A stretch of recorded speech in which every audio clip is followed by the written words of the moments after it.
So now that we are all here, I want to start saying thanks for everyone for the time. Say good morning and welcome to our webinar, Cyberattacks, Face It or Pay It. I'm Thais, and I would like to remind everyone that this session is being recorded, and all of you who are here are going to receive the record in the next few days. I ask you all to remain the mute mode, and if you have any doubts, questions can be asked via the Q&A field, and we'll be answering the end of the webinar. Well, you already saw the amazing guys that we have today to talk about some trends and types of cyber attacks, what are privileged credentials, how to reduce the number of data breaches in our systems, and we're going also to talk about a little about PAN. And for those, we have the amazing cyber experts, Chloe, Eric, Philip, and Philip Weil. So welcome, guys. Thank you very much for being here with us today. Thank you, Thais, and for these presentations. And yes, I started for me, present myself, and after that, I will open for our guests here. So my name is Felipe Pires. I'm advocate of Senha Segura, and I'm a security researcher at Sapporo. Sapporo is a company from Switzerland, and I'm responsible for creating different attack modules.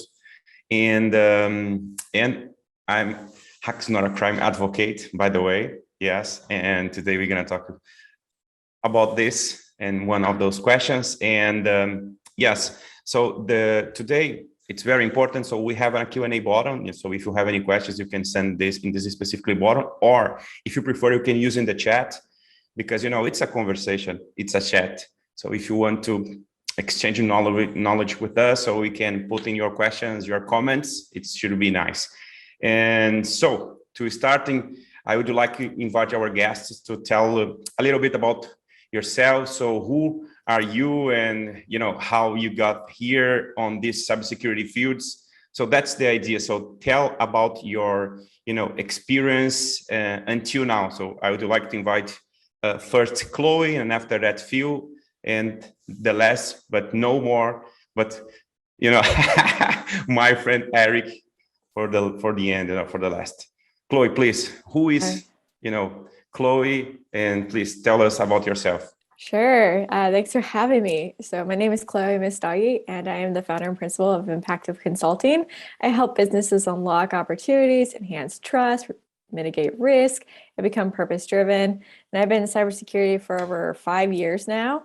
But I am also the co-founder of We Open Tech, which is an organization helping marginalized folks to basically have the career or their dream career in tech or in cybersecurity.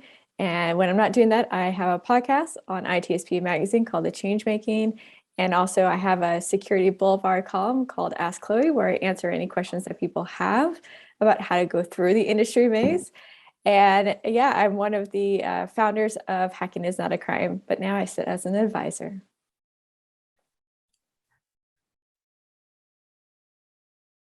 Awesome. Hi, I'm Phil Wiley. I am the manager of tech evangelism and field enablement at Cycognito. I've been in cybersecurity for over 18 years. I spent a little over 10 years in the offensive side of cybersecurity. I've worked as a pen tester, red team lead. I've spent 5 years consulting as a pen tester, and I've worked as an internal resource. I'm a former adjunct instructor from Dallas College, where I taught pen testing and web app pen testing.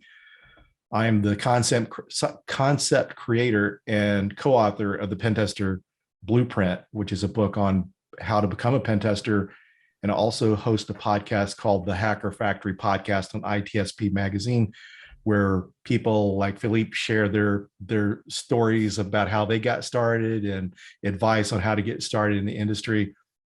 Although I'm not an adjunct instructor anymore at Dallas College, I do still continue to teach workshops at webinars and different organizations. Awesome. Eric, my friend. All right, last but not least, right? So my name is Eric Bellardo, and I've been in the field of cybersecurity for 32 years right now. I am the executive director and founder of Raíces Cyber, which is a organization to bring in more Hispanics, Latino, Latinas, and Latinx into the field of cybersecurity. I've done a lot of security in the blue side, protection, SOC, cyber fusion centers, military, civilian government agencies in 25 countries. So, and I also host a YouTube show on my channel, Eric Bellardo Cyber, for Hispanics, cybersecurity, and all different areas of cybersecurity. So check us out. Awesome. Awesome. So guys, thank you again for having me here with me in the Segura, webinar. And so, and this topic today and this conversation, by the way, I know that the main topic in our conversation, it's very complex, and I would like, so maybe we can, we could spend hours and days to talking about this specific topic, because it's very complex again. So how we can improve the security solutions in different organizations. So if you had, the power maybe to give 3, 4, or even 2, types on the trends of the new attacks, that having been occurring during this year, in this last, 4 months in the beginning of this year. So what would these tips would be, maybe what kind of tip you can suggest? Because I know maybe we can thinking about the tools, but maybe we can think about, at the guidance. I don't know. So what you think about that, or maybe even a human, behavior. Maybe Chloe is a specialist in this topic, so we can, talk more about those 3 tips, maybe. So what do you think about that? What kind of suggestion you can give for our attendees today?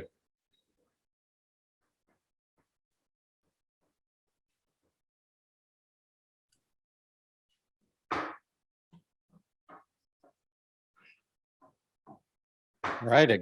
I guess I'll start since everybody was quiet here. So, maybe the people shame, well, it's starting slow. Let's go ahead and get it over here. So the first thing you asked was, what are the topics? So what are the trending attacks that are going out there? And one of the things that I've noticed is going back to basics. A lot of the attacks that are going on right now are things that we should have fixed in the back. And we should have looked at in, years past, the low-hanging fruit. One of the things that are happening right now is the attack on the person. And I think that's the low-hanging fruit that we need to try to figure out how to solve. And that's the phishing, the attacks on the person to get information so that can be used on a subsequent attack. So that to me is something that I look at a lot. So. Awesome. It's very interesting your comment about the basis, because yesterday we did the same webinar, but in Portuguese language. And it was the first topic, coming to the basis. It's very interesting because we're going to talk about now for different peoples, different countries, but the same recommendation. It's pretty wonderful. Chloe, what do you think about, or what kind of tips you can give for us? Well, he was spot on.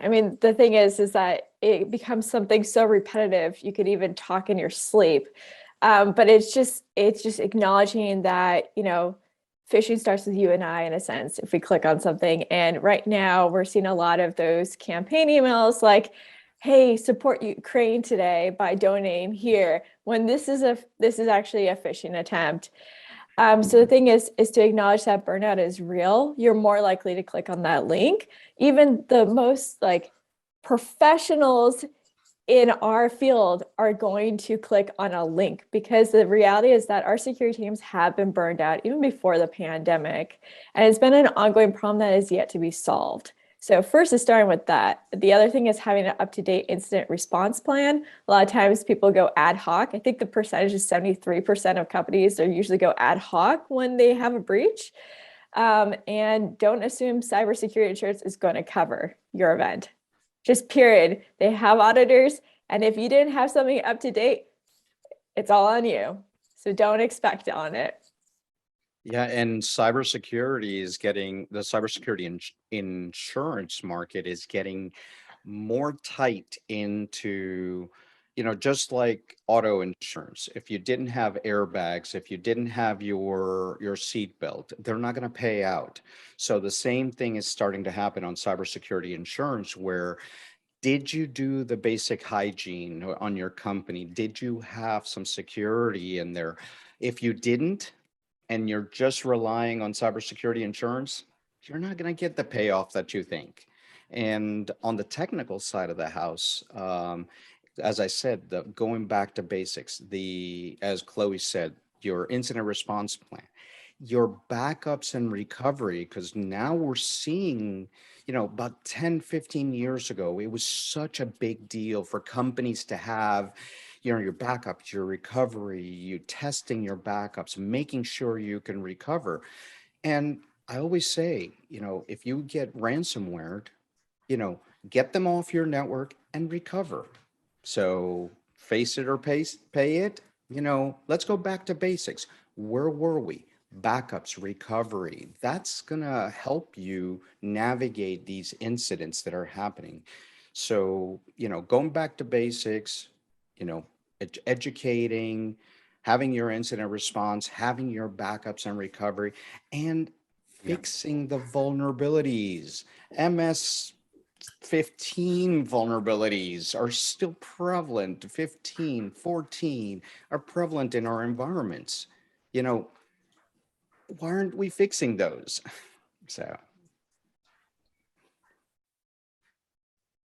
Yeah, so some really good points here. The basics is definitely needed, but one of the things coming from the offensive side, we need to look at security from a threat actor perspective, because that's the way they're going to get in. That's the way we need to address things, and things need to be remediated, because some of the things I've noticed over the years working as a consultant and working as internal resource for companies, once I performed a pen test as a consultant, I found like a low risk vulnerability, came back 90 days for the retest. Someone figured out how to exploit it.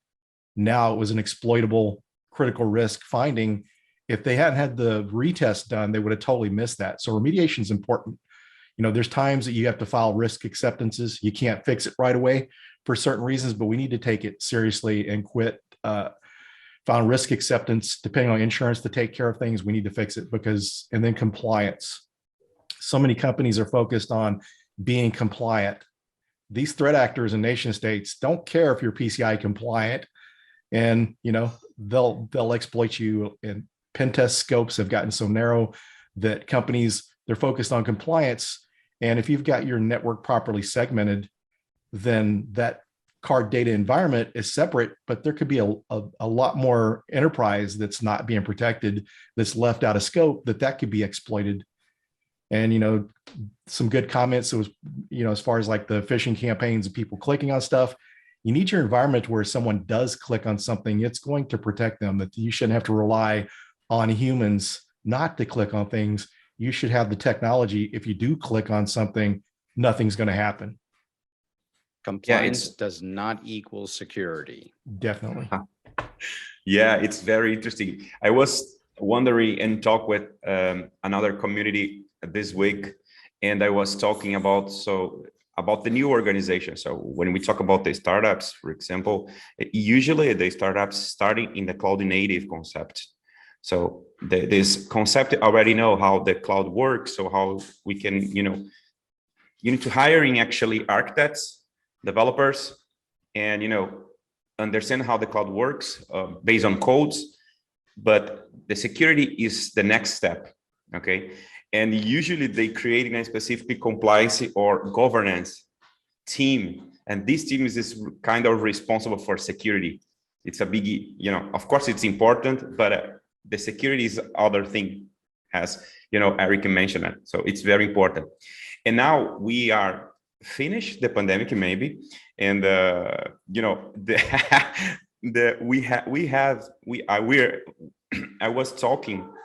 we were talking with another community, I think today and this morning, by the way, about the new jobs, about the new opportunities, that the remote workers is not a plus more. It's a kind of, when some HR teams offering some new jobs, the remote possibility to work is a kind of standard now. It's not a new benefits. It's a standard. So my point is, so how, if it's possible, of course, how we can protect the organization against the threats? Because for now, for example, I'm talking from Portugal. So, and Eric is in Philadelphia, Chloe in San Francisco, Phil is in, oh my goodness, I don't know pronunciation, Carlton, the city, I don't know the correct pronunciation. So Peter, for example, is from Poland, by the way. So I'm seeing some people in the chat. So some people from Egypt, Brazil. So, we have many employees around the world. So how we can manage it, those access? It's quite interesting and complex, because maybe you are thinking, so we can recommend some VPN, it's a virtual private network, right? But for the attacker perspective, so I just need to explore Felipe in Portugal and gain the access, and this is specifically VPN here in Portugal. And now I have the access in the entire organization because the VPN have the access. But if I implement it in another way, thinking in access and privilege management and stuff like that, I can improve the security. So how, do you think about this complexity, talking about the remote workers, the pandemic, and different cities to manage it? So how do you think about that? Let's start with Chloe, or maybe about the, again, the people, the behavior of the people, because the culture is different. So I'm Brazilian, but I live in Portugal, but the culture in the US is different. The culture in Portugal is different. The behavior, the culture is different. So it's very interesting. I would just say, this is going to be like the most broadest answer for this question, but I would just say like communication. If everyone's spread out everywhere, there should be communication. But the one thing I've noticed quite often on security teams is that like the manager of the team or even the CISO, they didn't have their security team all come into like a room together, like what we're doing right now, and just talking about what are the things that they need, what are the best practices that they believe in. So sometimes what ends up happening is companies, they'll have like 50 tools, but in reality, you're only using 19 of those tools. And sometimes when you have so many tools, you're not updating your tools. So, I mean, that's one. The other thing is alert fatigue. That's an ongoing problem as well, but it's really just comes down to communication and making sure that your team feels like they have a say, and that they also have autonomy. I think that's the most important thing, because we can learn from each other. You don't need to hire a consultant to come in and be like, what can we do better? Because guarantee you, your staff knows how to do better at the end of the day. You just have to listen to them. Yeah, it's very important that you listen to your staff. Like you said, Chloe, it's very, very important. One of the things is that that's a challenge that we have across the board, across the world. And knowing where your staff is and understanding what the challenges are for that remote workforce, that edge workforce, that telecom solely workforce is going to be important, and tying that to identities and knowing where those are going to help that SOC, that cyber fusion, put that together, that knowing that if Felipe is in Portugal right now, but he, logged in from Texas, there's something wrong. He's over here, now he's over here. So what is it that's going to trigger that alert to say, why is Chloe coming in from Florida right now? And that's going to tell you, hey, he or she is not supposed to be there. So how do we detect that? How do we put that into our new paradigm of reporting and alerting and events, and how do we tie that to that? And also the privilege management, as you said, giving your users access to everything is a thing of the past. We need to make sure that people have enough access to do their job, but not be able to compromise the entire infrastructure by giving admin rights and this and that for developers or admins or anything like that. So yeah, there's some great points, and Eric's comment on least privilege is definitely needed. One of the things I think that really needs to be done is education and beyond, security awareness. Security awareness tells you this is a phishing email, don't click on it. Coming into the building, don't let people tailgate and that sort of thing. It needs to go a little further than that. Educate people where they can be more secure, provide education on how they can be more safe online on their mobile devices, because, that way, if they get these habits to where they're being more secure, then you're going to reduce your risks. And that helps them in their private life too. If they're off somewhere on vacation, teach them how to use VPNs on mobile devices. The more you educate them, the better they're going to be. And also another thing that I don't like to see companies do is like during some of the phishing campaigns or social engineering campaigns is where people are punished if they click on the wrong thing. We need to take a reward mentality, maybe even build it into your benefits that you report these things, or you do these things that are practicing good security hygiene, then you get points. Instead of dinging someone, make them look bad. When you're doing that mentality, people are not going to let you know when they do something wrong. They're not going to let you when they mess up. So reward people when they do things right. That way they're reporting strange issues. You build that rapport and communication. I think that's going to go a long way, that along with educating people. Because the more you know about it, we all know when we started, before we knew anything about security, our security hygiene was pretty bad.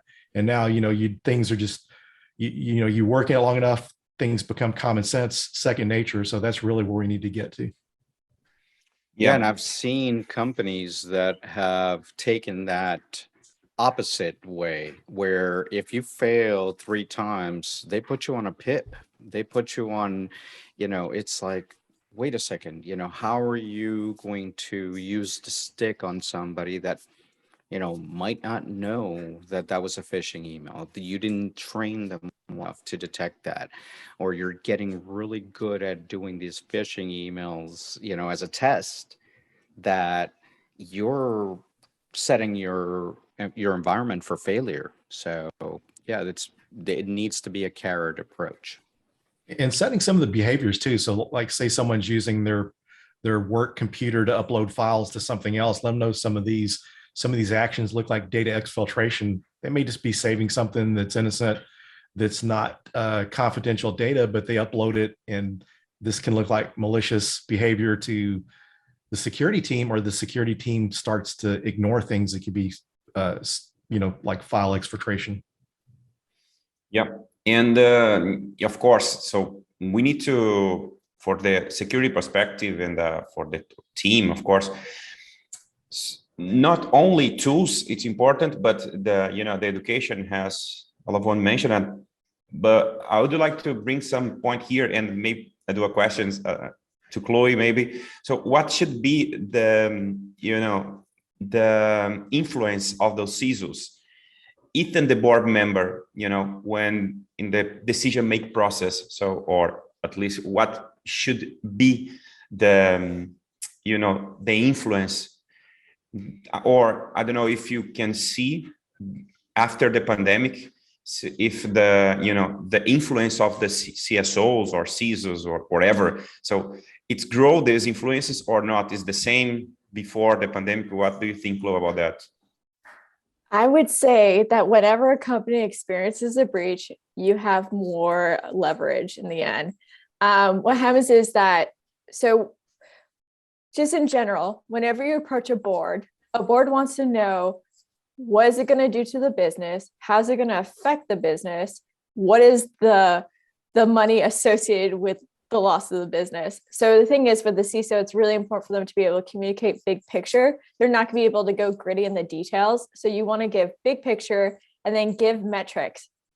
Just be like, if we don't get this, then this is going to possibly look like this, where our operations are be halted for this amount of period of time. That means, and then that's when you have to work across different departments sometimes to get that number of how much that will cost the company. You need to show how much loss will happen if something happens. That's the only way your board is going to listen to you. So a CISO does have a voice in there and can actually take a stand and really make the case why they need to give more money, why they need to hire maybe another executive on that team.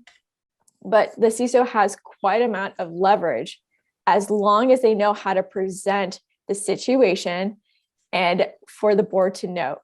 I think that's like the most important thing, because the reason that we end up paying the ransomware is because our operations were halted and we don't know how to fix it in time, where it's like maybe it's going to make a huge impact on our customers. So the whole thing is like, we will pay that ransomware if we cannot solve the situation and it, you know, and our operations are halted in a sense. Yeah, and Eric, so what do you think about this new attacks, or maybe let me rephrase the, I don't know if it's new attack, because if we looking for the OWASP top 10, for example, we can see almost the same, you know, misconfigurations and, you know, SQL injection and cross-site scripting and so on and so on. So about those attacks, not new, but how you analyze the business impact and how this business impact can reflect it in the CISO, you know, decision, or maybe to translate this risk for the board member, or how you maybe, you know, Chloe or Phil can suggest in some approach with the, for example, if they need to talk with the CFO, for example. So because we are talking now about the business impact, right? So business impact you have it here, and you have here the security, you know, security is a cost, maybe, yeah, but yeah, you know, you understand me. That's the, yeah, so the challenge, and you know, looking at this historically, is that cybersecurity or security or information assurance or information security, whatever name you have, traditionally over the years, if we look back 10, 20 years back, they were a function of IT and they were in the back. And as we move to being more of a protector of that, or an advisor, a risk advisor, because all we do in security is attempt to lower the risk. We don't eliminate things, we attempt to lower the risk. And in order for us to do that, and one of the things that's needed in a lot of organizations is for the security teams, or the technical security teams, or the, you know, governance or risk and compliance, is to align themselves to the business, understand what the business is, because you've got parts of your business that are more risky than others. So that's going to align with that CISO, with that board, to be able to put their money where their mouth is. You know, where do you need to secure more based on your business? And the business is going to lead that. And when they see that you understand the business, that you understand what they're doing, it's going to form a more symbiotic relationship with that board, with those CISOs, with those CFOs, with those CIOs, that you're trying to help them not be the police. And that's one of the things that we have to do. PR in cybersecurity is very important. Yeah, what do you think, Phil, about the offensive perspective? Because, you know, my question is because, you know, I was, in my experience, I was assistant engineer in, you know, a few years ago. And many times I needed to show the, you know, some tools, the result of these tools. And I needed in that time to present some reports or some information from the, you know, the board member or managers. And of course, I can use in a different approach, because I will present, in that time I presented the solution to defend the company, you know.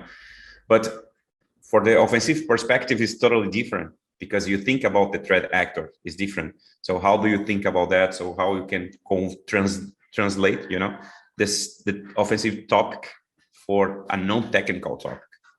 Yeah, you have to really just kind of stress the importance of be able to be able to view security with an attacker mindset. You need to kind of establish that with them. And, I would like rely on some of the stuff from MITRE, because MITRE has done a good job of showing you how threat actors work without having to get into super deep details, without having to become a pen tester to understand it. So share those type of resources, maybe even do a presentation on offensive security, the different areas and how it works. I think it's important. I've worked in many organizations where even the security departments didn't understand the difference between a vulnerability scan, a vulnerability assessment, a pen test, or a red team operation. So just, clarifying that confusion and letting them know things like compliance pen testing is not going to secure the organization. You need to be compliant. That needs to be part of your security. Typically if you're secure, you're going to be compliant, but whatever nuance is there, make sure you got that in place.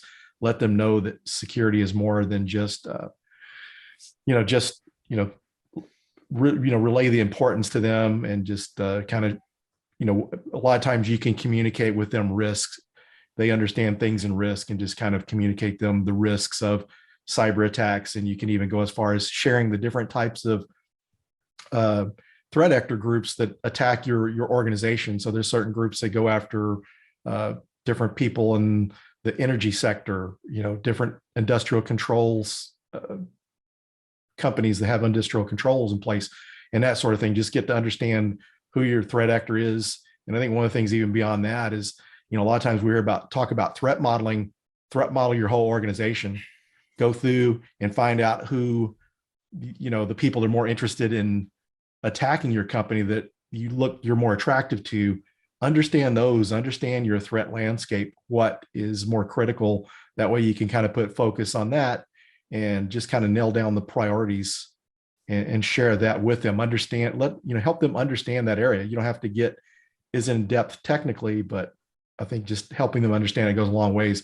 If they understand security and offensive security, they're going to be more likely to invest in it and take it seriously. Awesome. And yesterday in our webinar, I heard an interesting phrase, and I'd like to share with you, is that in the past, we heard a lot about the perimeter, and maybe the new perimeter maybe is the privileged access, because now we are talking about the remote workers, right? So we mentioned it during our conversation now. And maybe the privileged access management, or the not privileged access management, but the privileged access and the least privileged concept, or maybe the zero trust, a kind of buzzword. But from my perspective, it's not a buzzword, because we need to implement in the future. We need to implement in those things. Because if you have, for example, a cloud environment, or if you have a multi-cloud like AWS, Azure, GCP, Okta, whatever, so we need management access. And you have a different people, different teams. You have a developer team, database teams, the whatever team you want, squad teams, tribes, many names you can use. And I think it's very interesting to see, for this new perspective, to looking more about the credentials, the access. Because for the offensive perspective, if you probably know, so the first step is the recognition step. So we need to find some information. Maybe you can try find some information by GitHub, for example, to find some keys, or exposed keys, or leaks of the informations in password hard coded. It's not too difficult. It's not a big exploitations or 0 day. No, it's a misconfiguration inside of the code. And so that's the point here. And based on this, I think it's talking about the privileged credentials. So how the companies could help the user to learn more about the security, or the importance of the possibility, those leaks, for example. So how is the main goal of the companies to learn those users? Because I was wondering, when I started in the security field in 2015, I heard in that time that the awareness is important, the training is important. So past 7 years is the same. What do you think, Chloe, about that? Yeah, I'll be honest. I've almost on a weekly basis, someone's calling me. I'm like, hey, I think I've been hacked. And it's literally because of, I'm like, I go through the normal thing, which is the first question I now ask is like, how long was your password? And it's usually like 5 characters or like 6 characters. And I'm like, oh, okay, well, let's first start there. And it's always that they've heard to do longer passwords, but they just never really did it because they didn't think they were going to be a victim.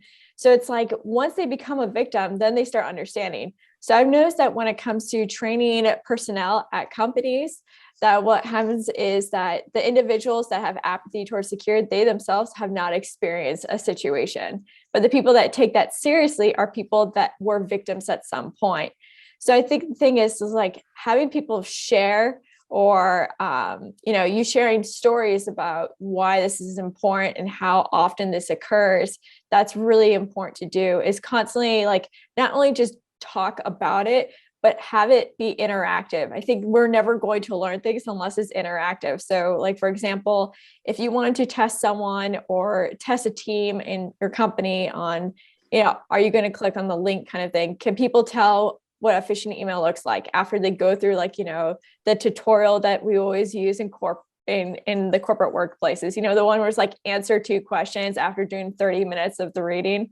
Yeah, it doesn't usually work. The thing is that when you send an email, say, for example, I love to do this one. I disguise myself as the CEO and I send an email to people on the team saying, hey, you guys are doing such great work. I really appreciate you.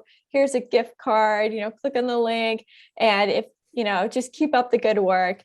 But the thing is like, they know how to check the email address. So some of them, they will check the email address. But the thing is like, they're not told that when it's a personal email address, that should be a flag. You should always consider a flag. So what I did was I created an email address of his name at gmail.com, and every single person clicked on that link. And then me going over to them and be like, okay, so let's talk about this. This was the failure rate, which was 100%. And why was it this case? And I was like, well, I thought it was from him because it was his personal email address. And I was like, we flag that. No matter what, we flag it. If it's not within the company, we flag that. We make it suspicious. So you have to test them occasionally as well. It's a learning situation, but once again, it's not like it's your fault you clicked on this, criticize them. The reality is that we're all vulnerable to clicking on a link, and we have to just accept that and not punish people for that. Yeah, we're all human, and you want to please. Yeah. One of the things I like to comment on is, because I started my career as a sysadmin, and you mentioned privileged access management.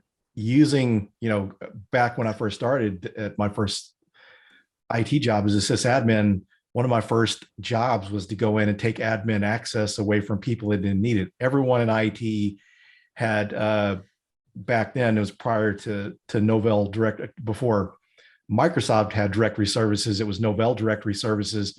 And so I remember people that were desktop support coming by complaining because I took their admin access away from Novell directory services.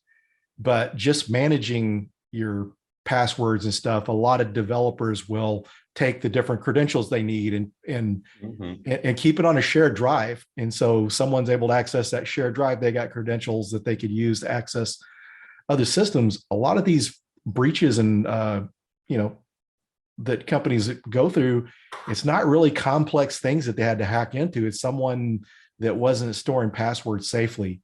And so make sure that your sysadmins, your different IT people are not always operating as admin, that they have to use sudo or run as to use that. But even some cases have firefighter IDs where you have privileged access that you're using a vaulting system like CyberArk to contain those credentials in there and only use them when they need to. Securely storing passwords, because that's a big thing there. I've had myself and some fellow pen testers that have gone along and just found, these developers were storing all these passwords, on their computer or on a stored drive, on a shared drive with, a lot of people have access to it, and just poor password hygiene. So that's I think a good opportunity for improvement there. Just get people in the habit of it, because if you're practicing bad habits, then you're putting yourself at risk.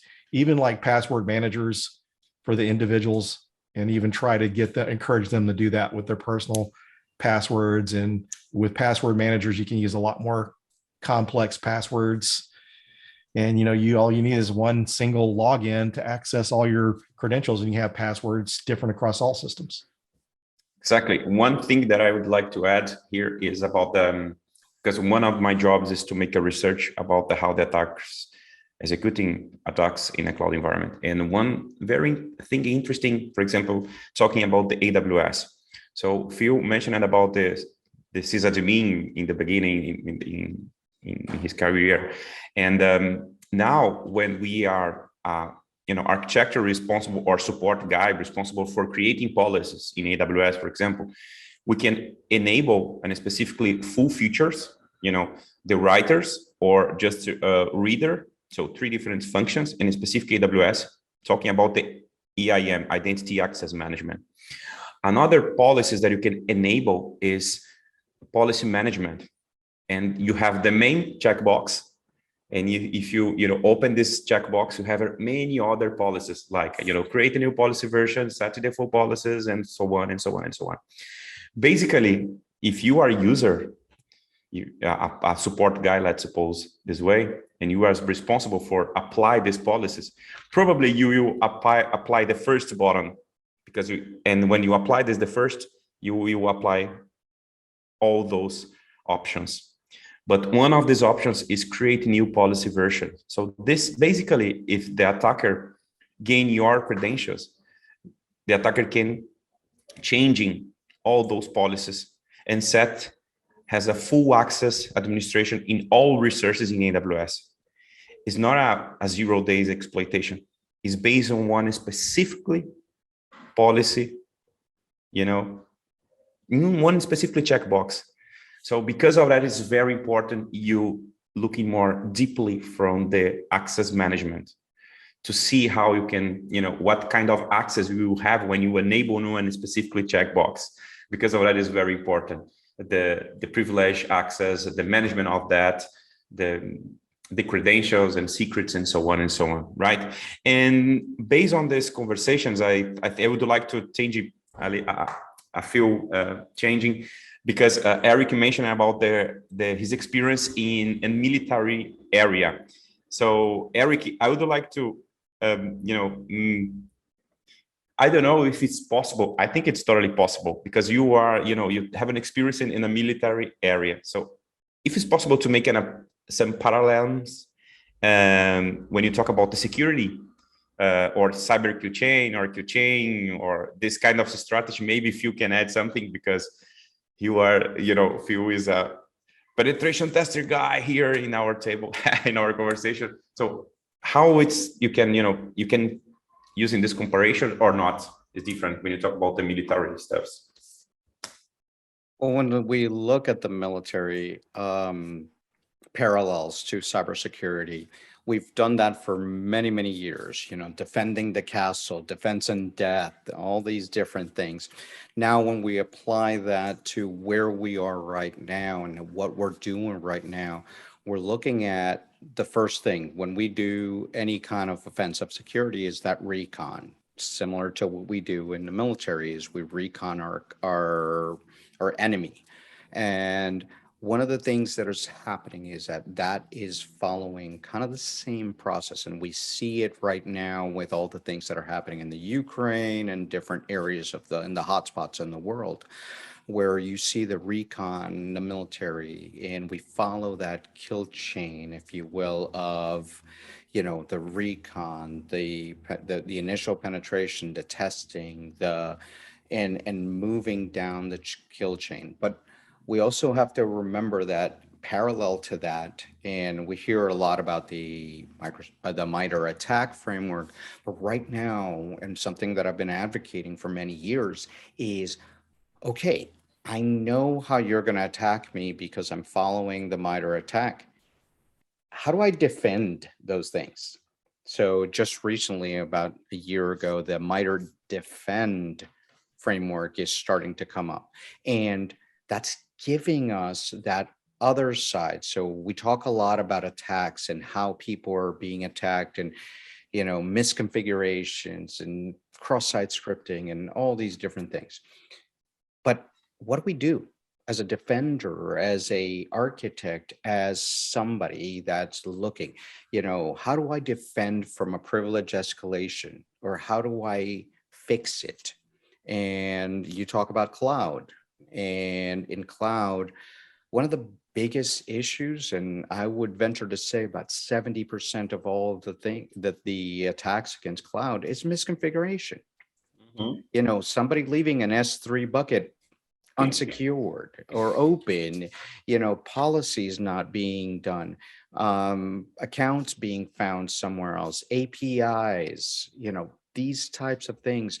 Again, going back to basics and securing your environment before putting it up there. So. Yeah, awesome. So, and Phil, what do you think about that? So about this kind of strategy, because the Cyberkillchain, it's a very known name in common in the US. I think it started in the US, by the way, but it's very interesting. It was originated by Lockheed Martin. There's been some different variations that have evolved, and I like some of the newer versions of the Cyberkillchain. There have been some that have come out that were kind of more related to MITRE, and some others that, as far as like for red teaming and stuff, I've seen some of those that are more applicable. But it's interesting, a lot of times you hear about Cyberkillchain from the offensive side, but it's really built towards the defender, how to stop at different phases of the attack. Chloe, about this topic specifically about the Cyberkillchain or threat, or red team operators, red team or red teams, have you seen some specifically behavior that people to try understand more deeply how this works, or no, the guys are studying about how the penetration testing works, and I will try to executing the red team, or the people read more about the, what is exactly Cyberkillchain? I will try apply this in my organization, but I don't have any red team in my organization. So what have you, what do you think, or how do you can see in the organizations about your experience, this behavior, of this kind of failure of the people? Because I'm seeing sometimes the people would like to do a red team, would like to practice this, the red team operator, but they really executing a simple pen testing because it's different, So I'm talking more about the behavior, because they don't like to study about those bases exactly, understand about the architecture, network, and other things. So how do you can see in the organizations about that? So you're talking about the employees? Mm-hmm. Okay. I would say that the one thing is to note is that there's so many things that we want to learn and train on, but the reality is that we don't have time. It's usually we don't have time. It could be like one of those things like, well, why don't you have time? That's part of your job, right? Is to be up and dated and know all these skills. Well, the reality is that, a lot of times that when we have to fix a vulnerability in code, unfortunately, we can't send it back to the developers and be like, hey, you need to fix this. It's more like, we're going to have to fix it. So it's on top of our already existing load, which is keeping the company safe. So I think that's one of the things, is that there's so much weight on the security team, and the fact that we have to work 24/7 around the clock, 365, even if it's a day off or if it's, Christmas Eve, it doesn't matter. We are on call. That means every single waking moment, even when we are asleep, we are on call. So if you think about it that way, how will you ever have a work life and personal life balance? It's impossible. We don't have that. And that's why we are so burned out. That's why we don't have the time to learn new things, because we just don't have time.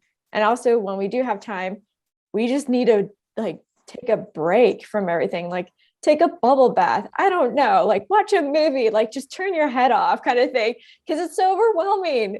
Being on security team is overwhelming, and people don't talk about it enough. And honestly, until we can really reduce the workload that security personnel have, we're going to have this problem, and it's going to take us longer to fix breaches. Like, just in general, we're just never going to be 100% ourselves because we're so tired at the end of the day. Yeah. Yes. Awesome. Awesome. So one of the last questions is probably some people already heard about the project calling Hacking is Not a Crime. So, and we have here one of this founder of this project, or it's Chloe, and we have many advocates here for the project. And Chloe, please, can you explain what is exactly Hack is Not a Crime for our attendees, and what do you think and feel after that? So how you believe that Hack is Not a Crime can collaborate to the community, and Eric, how the Hack is Not a Crime can help you to collaborate to the community, not only in US, but in Latin America. And by the way, we have here one of our attendees is Anquises. He's another advocate here in Brazil, not here, but there in Brazil. He is here with us in the chat. So Chloe, please. So Hacking is Not a Crime is basically a grassroots community effort to try to change the perceptions of the hacker community. A lot of times when anyone hears hacker, most people just see us as like people in this basement with a hoodie on and like doing terrible, malicious things. But in reality, hackers, it's more of a mindset, and it's about, trying to find, how does this work? How can I possibly disrupt this? How can I help this? And that's the kind of mindset, a hacker has. But the reality is that when we hear in the media about, hackers are malicious individuals, or using the term hacker when we meet really malicious actors, then we're having a real problem, because still to this day, we don't have protection. So all these security researchers, yes, they're also known as hackers. Every single waking moment of their life while they do their job is on the line. That means that they have no protection whatsoever. If a company turns around and says that they went out of scope, or this is not within their job description, then you're facing court.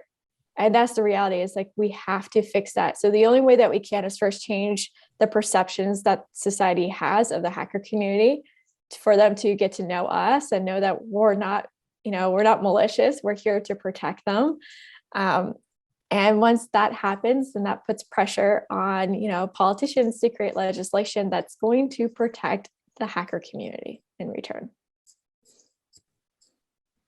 Yeah, so kind of my thoughts on this. First, I want to plug a new organization I'm starting. It's called Hoodies Are Not Criminal Attire, because some good hackers wear hoodies, and we like hoodies as part of the hacker culture. But no, a lot of this is really just education. We need to educate people. It's just like internally in companies that people work in security don't understand, from teaching, for 3 years and 8 months at Dallas College, I'd explain each semester that these skills can be used for good or bad. It's up to the person that uses that. So it's kind of an education thing. The media has made hacking a bad name. Before, it had nothing to do with what it is now. It was all programming, more the maker space. Because you look at hackathons now, hackathons are all programming based. It's not CTF, it's not hacking related. So it's just education and then community awareness. As professionals, we all just have to let people know the difference, and whether you're part of Hacking is Not a Crime or not. I think that's kind of up to everyone. Just kind of like Chris Roberts was probably one of the biggest proponents for that to begin with, because I remember seeing him, making comments on LinkedIn and Twitter years ago about that. And so it's just awareness, and we need to let people know, because, when you hear the media saying something over and over again, there's a lot of other negative things that the media kind of repeats and puts out there. We just have to, show that it's a positive thing too. I mean, it's just kind of like gun ownership. Some people own guns. I don't own one myself.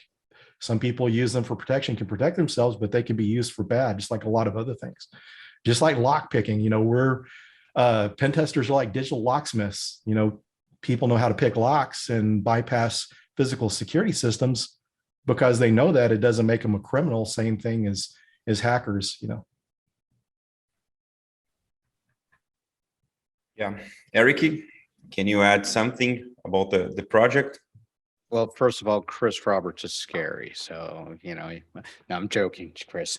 All right. But no, it's important to understand that, yeah, the media has portrayed hackers in a bad light.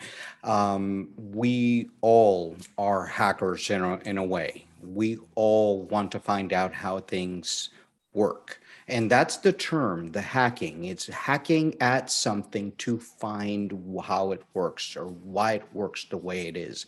And it could be somebody that's in the maker space, as Phil said.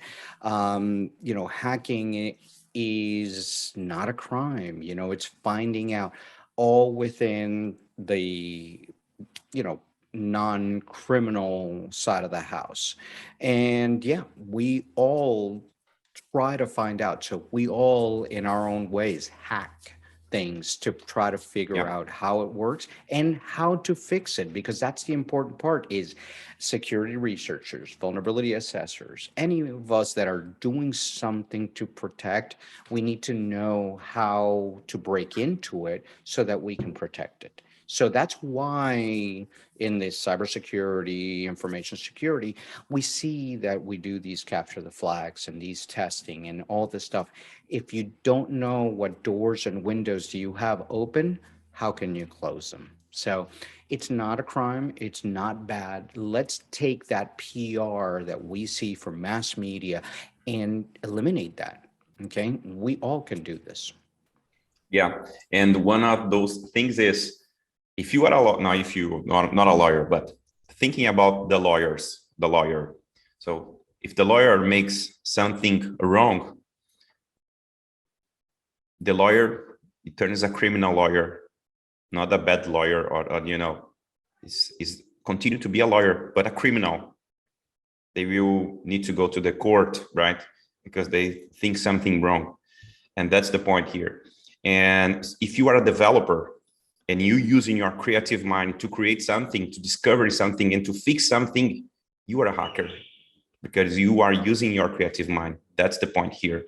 Is a lifestyle, how you can use your creative mind to fix something and to help the company, to help the organization. That's the point here.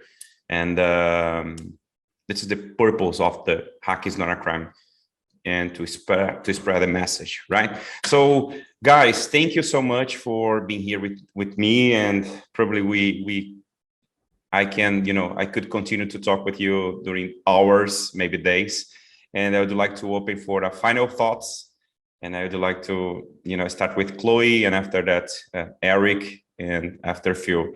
So thank you again. Final thoughts. Once again, thank you so much for being here with us. Thank you for having me. My final thought is just saying thank you for having me here. And it was lovely to see everyone. And, everyone take care of yourself. You are in charge of your own life. So take care of yourself, have that work-life balance. And if you're feeling burned out, know that you're not alone right now. Awesome. Phil, please. Well, thanks for having me on. It's an honor to see everyone. I look forward to seeing people in person this year. So fortunately, it looks like I'll get to see Chloe at RSA and maybe Eric. So looking forward to that. Just thanks for having me. And I think I'm going to go take a bubble bath.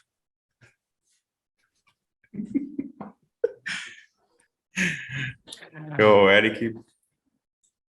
Well, I will not be taking a bubble bath just yet, maybe later on. But yeah, thank you, everybody. And I love you guys. Thank you very much. I always love, breaking bread with all of you. As we talked about in this presentation, we talked a lot, and it's all kind of bubbled over to the basics. Get your basics done. Make sure you have all the things that you need to do, not to misconfigure, to do your incident response, to prepare before you get hit. And again, thank you to Second Segura for having us, and thank you again for having me in these chats. So, Thais, please. Hi, guys. Thank you very much. We have some questions, but unfortunately, we do not have the time. So for you guys that did not have our questions answered, please, this conversation can continue on Twitter, on LinkedIn. We can still chat about it, this amazing contact. So I would like to thank you everyone for your time, for being here with us. It's an honor for Senha Segura spread the word and spread the cybersecurity. So thanks again for everyone, and we see you in our next webinar. Thank you very much. Bye-bye, everyone.